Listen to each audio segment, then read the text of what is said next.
Budget ಅಧಿವೇಶನ ಭಾಷಣದಲ್ಲಿ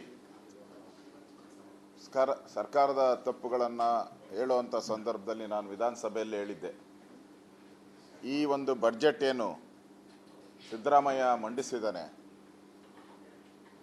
ಅದು ಮೋಸದ ಬಜೆಟ್ಟು. ಇದರಲ್ಲಿ ಹೇಳಿರೋದೆಲ್ಲ ಸುಳ್ಳು. ಮುಂದೆ ಮಾರಿ ಹಬ್ಬ ಇದೆ. ನಾರ್ಮಲಿ ಬಡ್ಜೆಟಲ್ಲಿ ಆ ವರ್ಷಕ್ಕೆ ಆಯವ್ಯಯದಲ್ಲಿ ಏನೇನು ತೆರಿಗೆಗಳನ್ನು ಹಾಕಬೇಕು ಆ ತೆರಿಗೆಗಳನ್ನು ಹಾಕುವಂಥದ್ದೇ ಬಡ್ಜೆಟ್ ಅಂತ ಹೇಳೋದು.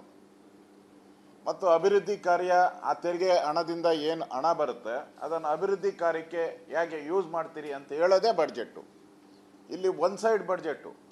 ಏನೇನು ಮಾಡ್ತೀರಿ ಅಂತ ಹೇಳಿದ್ದಾರೆ ಅಷ್ಟೇ, ಏನೇನು ತೆರಿಗೆ ಹಾಕ್ತೀನಿ ಅಂತ ಹೇಳಿಲ್ಲ. ಯಾಕೆಂದರೆ ಅವ್ರಿಗೆ ಮಾರನೇ ದಿನ ಎಲ್ಲ ಮಾಧ್ಯಮದಲ್ಲಿ ಅವ್ರಿಗೆ ಶಬಾಷ್ಗಿರಿ ಬರಬೇಕು, ತೆರಿಗೆ ರಹಿತ ಬಡ್ಜೆಟ್ ಅಂತ. ಮೋಸ ಮಾಡೋದರಲ್ಲಿ ಇಡೀ ದೇಶದಲ್ಲೇ ಸಿದ್ದರಾಮಯ್ಯ ನಂಬರ್ 1. ಅವರಿಗೆ ಧೈರ್ಯ ಇದ್ದಿದ್ರೆ ಇವೆಲ್ಲವನ್ನು ಬಡ್ಜೆಟಲ್ಲಿ ಘೋಷಣೆ ಮಾಡಬೇಕಾಯಿತು. ಏನೇನು ತೆರಿಗೆ ಈ ವರ್ಷ ನಾವೇನೇನು ತೆರಿಗೆ ಹಾಕ್ತಾ ಇದ್ದೀರಿ, ನಮ್ಮ ಸಂಪನ್ಮೂಲ ಏನು ಡಿಫಿಷಿಯೇಟ್ ಬಡ್ಜೆಟ್ ಏನಿದೆ ಅದು ಮ್ಯಾಚ್ ಮಾಡೋಕ್ಕೆ ಮುಂದೆ ತೆರಿಗೆ ಹಾಕ್ತೀನಿ ಅಂತ ಹೇಳಬೇಕಾಯಿತು. ಅದನ್ನು ಮಾಡಲಿಲ್ಲ, ಮುಚ್ಚಿಟ್ಬಿಟ್ರೆ ಅದನ್ನು.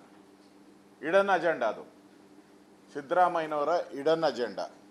ಈಗ ಕರ್ನಾಟಕ ರಾಜ್ಯದ ಜನತೆಗೆ ಮಾರಿ ಹಬ್ಬ. ಆಡಳಿತ ನಡೆಸುವಂಥ ಕಾಂಗ್ರೆಸ್ಸು 100ಕ್ಕೂ ಹೆಚ್ಚು ಕ್ಯಾಬಿನೆಟ್ ದರ್ಜೆಯ ಅಧಿಕಾರಿ ವರ್ಗದವರು ಇದ್ದಾರೆ. ಕ್ಯಾಬಿನೆಟ್ ದರ್ಜೆ ಮಂತ್ರಿಗಳು 34 ಬಿಟ್ಟು ಅವ್ರಿಗೆ ಕ್ಯಾಬಿನೆಟ್ ದರ್ಜೆ. ಅವ್ರಿಗೆ 106 ಕೋಟಿ, ನನಗನ್ಸುತ್ತೆ ಇವರಿಗೆಲ್ಲ ಸೇರಿದ್ರೆ ಒಂದು 200 ಕೋಟಿ. ಯಾಕೆಂದರೆ ಮನೆ, ಅವ್ರಿಗೆ ಸಂಬಳ, ಬಾಡಿಗೆ, ಅವ್ರ ಖರ್ಚು ವೆಚ್ಚ, ಟ್ರಾವೆಲಿಂಗ್ ಅಲಯನ್ಸು, ಮಂತ್ರಿಗಳಿಗೇನು ಕೊಡುತ್ತೋ ಅದೆಲ್ಲ ಕೊಡ್ತಾರೆ ಅವ್ರಿಗೆ. ಅಷ್ಟೆಲ್ಲ ಕೊಟ್ಟರೆ 106 ಕೋಟಿ ಅವ್ರಿಗೆ. ಇನ್ನು ಈ ಸಮಿತಿ, ಗ್ಯಾರಂಟಿ ಸಮಿತಿ, ವೇಸ್ಟ್ ಬಾಡಿ, ಈ ವೇಸ್ಟ್ ಬಾಡಿಗೆ ಅವ್ರಿಗೇನು ಕೆಲಸ ಇಲ್ಲ. ಎಲ್ಲ ಆನ್ಲೈನ್ ಮುಖಾಂತರ ಅವ್ರ ಅಕೌಂಟ್ಗೆ ಹೋಗುವಂಥದ್ದು. ಇವ್ರಿಗೆ ಅಲ್ಲೇನು ಕೆಲಸ ಇಲ್ಲ. ಅವ್ರಿಗೆ ಸಂಬಳ, ಅವ್ರಿಗೆ TA DA, ಅವರ ಆಫೀಸ್ ರಿನ್ಯೂವೇಷನ್ಗಳು, ಒಂದೊಂದು ಆಫೀಸ್ ರಿನ್ಯೂವೇಷನ್ಗೂ ಕೂಡ 20ರಿಂದ 25 ಲಕ್ಷ ಖರ್ಚು ಮಾಡ್ತಾ ಇದ್ದಾರೆ. ಇವೆಲ್ಲ ನೋಡಿದ್ರೆ ಅದು ಒಂದು 150 ಕೋಟಿ ಮೇಲೆ ಆಗುತ್ತೆ. ಅಂದರೆ ಒಂದು ಕಡೆ ದುಂದು ವೆಚ್ಚ ಅವ್ರ ಕಾಂಗ್ರೆಸ್ ಪಾರ್ಟಿಗೋಸ್ಕರ ತೆರಿಗೆದಾರರ ಹಣವನ್ನು ಮಿಸ್ಯೂಸ್ ಮಾಡ್ತಾ ಇರೋದು ಇಲ್ಲಿ ಎದ್ದು ಕಾಣ್ತಾ ಇದೆ.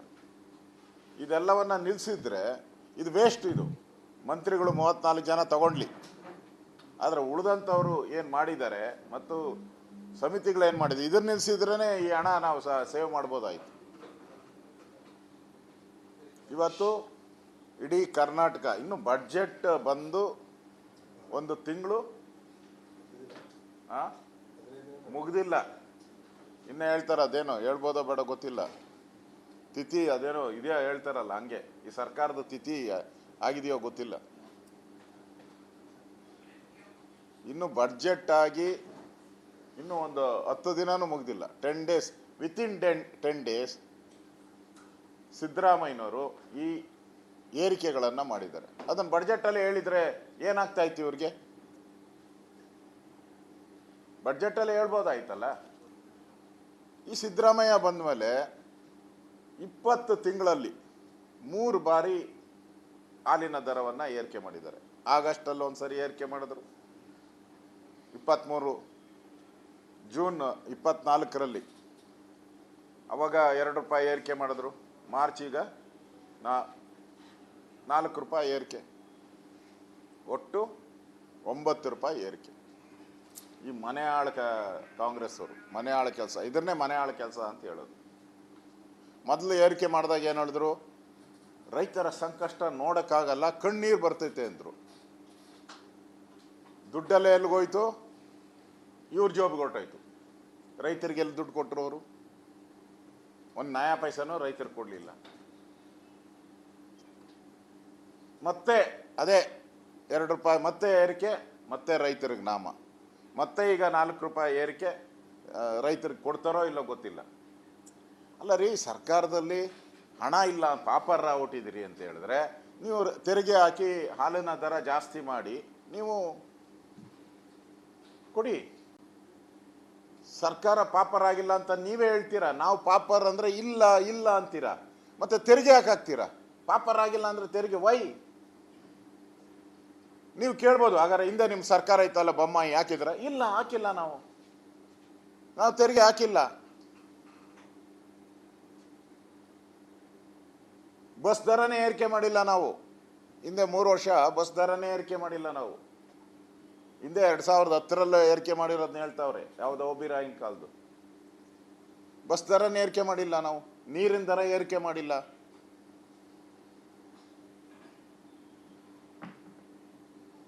ಇದು ಒಂಥರ ಏರಿಕೆಯ ಫೆಸ್ಟಿವಲ್. ಯುಗಾದಿ ಹಬ್ಬ ಬರ್ತಾ ಇದೆಯಲ್ಲ, ಹೊಸತಡ್ಕು ಅಂತಾರೆ ನಮ್ಮಲ್ಲಿ.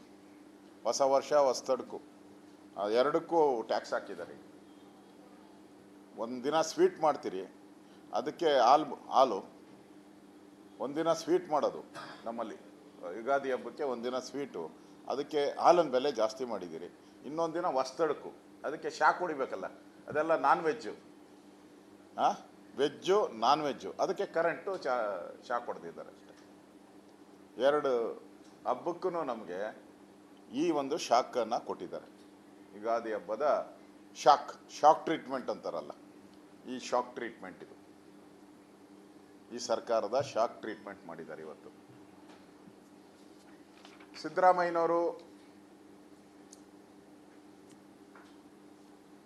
ಈ ಬಡ್ಜೆಟನ್ನು ಇಲ್ಲಿ ಏರಿಕೆಯನ್ನು ಮಾಡ್ತಾ ಇದ್ದಾರೆ. ಉಪಮುಖ್ಯಮಂತ್ರಿ ನಾನೇನು ಕಡಿಮೆ ಅಂತ ಈ ಮಾರಿ ಹಬ್ಬದ ಸೆಕೆಂಡ್ ಫೇಸ್ ಅದು. ಸೆಕೆಂಡ್ ಫೇಸ್ಗೆ ಆಗಲೇ ನೀವು ಯಾರು ಏನಾನ ಅಂದ್ಕೊಳ್ಳಿ, ನಾನು ನೀರಿನ ದರ ಏರ್ಸೋನ್ನೇ ಅಂತಾನೆ ಹಿಂಗೆ ಹೇಳಿದ್ದಾರೆ. ಇದೇ ಡೈಲಾಗೆ ಹೊಡಿದ್ದಾರೆ. ಮಾಧ್ಯಮದಲ್ಲಿ ನನ್ನ ವಿರುದ್ಧ ಬರೀತೀರಾ, ಬರ್ಕೊಳ್ರಿ, BJಪಿಯವರು ಕೂಗಾಡ್ತಾರೆ, ಕೂಗಾಡ್ಕೊಳ್ಳಿ, ನಾನಂತೂ ನೀರಿನ ದರ ಏರಿಕೆ ಮಾಡೋದು ಅಂತ ಅವ್ರದ್ದು ಡಿಕ್ಲೇರ್ ಆಗಿದೆ. ಹಾಂ, ಬೆಳಗಾವಿ ಅಧಿವೇಶನದಲ್ಲಿ ಹೇಳ್ಬಿಟ್ಟಿದ್ದಾರೆ ಅವರು. ಅದು ಬಾಗಿಲಿಗೆ ಮಾರಿ ಇದು ದೆವ್ವ ಬಂದು ನಿಂತ್ಕೊಂತೈತಲ್ಲ, ಅದು ಬಾಗಿಲಲ್ಲಿ ದೆವ್ವ ಬಂದು ನಿಂತ್ಕೊಂಡೈತೆ. ಅದನ್ನು ಯಾವಾಗ ಏರಿಕೆ ಮಾಡ್ತಾರೋ ಗೊತ್ತಿಲ್ಲ. ಅದನ್ನು ಇವರೆಲ್ಲ ಅಡ್ವರ್ಟೈಸ್ಮೆಂಟ್, ನಂದಿನಿ ಅಡ್ವರ್ಟೈಸ್ಮೆಂಟ್ಗಳು ಕೊಡೋಕ್ಕೆ I love you Nandini, I love you Nandini ಅಂತ ಕೊಡ್ತಾಯಿದ್ರು ಅಡ್ವರ್ಟೈಸ್ಮೆಂಟ್. ಈಗ ಐ ಹೇಟ್ ನಂದಿನಿ ಅಂತ ಕೊಡ್ತಾರೆ ಇವರು. ಆಮೇಲೆ ಸಚಿವರು, ಕೋಆಪರೇಟಿವ್ ಸಚಿವರು ಹೇಳಿದ್ದಾರೆ, ಹಿಂದೆ ಈಶ್ವರಪ್ಪನವ್ರ ಮೇಲೆ ಆಪಾದನೆ ಮಾಡ್ತಾಯಿದ್ರು. ಈಗ ಏನು ಸಚಿವರು ಹೇಳಿದ್ದಾರೆ, ನೋಟ್ ಏನು ಪ್ರಿಂಟಿಂಗ್ ಮಿಷನ್ ಇಟ್ಕೊಂಡಿದ್ದೀರಾ ಅಂತ.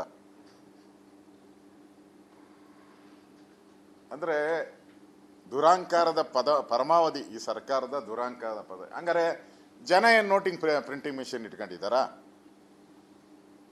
ಜನ ಏನಾನ ನೋಟ್ ಪ್ರಿಂಟಿಂಗ್ ಮಿಷನ್ ಇಟ್ಕೊಂಡಿದ್ದಾರಾ? ನಾವು ಇಟ್ಕೊಂಡಿಲ್ಲ ಅಂದಮೇಲೆ ಜನ ಇವಾಗ ಟ್ಯಾಕ್ಸ್ ಕೊಡಬೇಕಲ್ಲ. ಅಂದರೆ ಸರ್ಕಾರದಲ್ಲಿ ನೋಟ್ ಪ್ರಿಂಟಿಂಗ್ ಮಿಷನ್ ಇಲ್ಲ, ಜನಗಳ ಹತ್ರ ನೋಟ್ ಪ್ರಿಂಟಿಂಗ್ ಮಿಷನ್ ಇದೆ. ಅದಕ್ಕೆ ಪ್ರಿಂಟ್ ಮಾಡಿ ಕೊಡಿ, ಟ್ಯಾಕ್ಸನ್ನು ಕೊಡಿ ಅಂತ ಹೇಳ್ತಾ ಇದ್ದಾರಾ? ಇದು ನಾಚಿಕೆಗೇಡಿನ ಒಂದು ಪರಮಾವಧಿ ಈ ಸರ್ಕಾರದಲ್ಲಿ. ಮತದಾರರಿಗೆ ಪಾರ್ಲಿಮೆಂಟ್ ಚುನಾವಣೆ ಆದಮೇಲೆ ಏನು ಪಾರ್ಲಿಮೆಂಟ್ ಚುನಾವಣೆ ಮುಂಚೆ ನೋಡಬೇಕು ಇವ್ರದ್ದು. ಏನು ಜನ ನಮ್ಮ ದೇವರು, ಜನನೇ ನಮ್ಮ ದೇವರು. BJಪಿಯವರು ಜನನ ಸರಿಯಾಗಿ ನೋಡ್ಕೊಂಡಿಲ್ಲ. ಜನನೇ ಜನಾರ್ದನ. ಅವರು ಕಾಲಲ್ಲಿ ತೋರಿಸಿದ್ನ ನಾವು ಕೈಯಲ್ಲಿ ಮಾಡ್ತೀರಿ ಅಂತ ಹೇಳಿದ್ರು ಕಾಂಗ್ರೆಸ್ ಅವರು. ಕಾಲಲ್ಲಿ ತೋರಿಸಿ ಅವ್ರ ಭಾಷಣದಲ್ಲಿ ಕಾಕಾ ಪಾಟೀಲ್ ಫ್ರೀ, ಮಾದೇವಪ್ಪ ಫ್ರೀ, ನನ್ನ ಹೆಂಡ್ತಿಗೂ ಫ್ರೀ, ನಿನ್ನ ಹೆಂಡ್ತಿಗೂ ಫ್ರೀ. ಏನು ಜನ ಖುಷಿಯೋ ಖುಷಿ. ಈಗ ನಿನ್ನ ಹೆಂಡ್ತಿಗೂ ಟ್ಯಾಕ್ಸು, ನನ್ನ ಹೆಂಡ್ತಿಗೂ ಟ್ಯಾಕ್ಸು. ನಿನ್ನ ಹೆಂಡ್ತಿಗೂ ಟ್ಯಾಕ್ಸು, ನನ್ನ ಹೆಂಡ್ತಿಗೂ ಟ್ಯಾಕ್ಸು.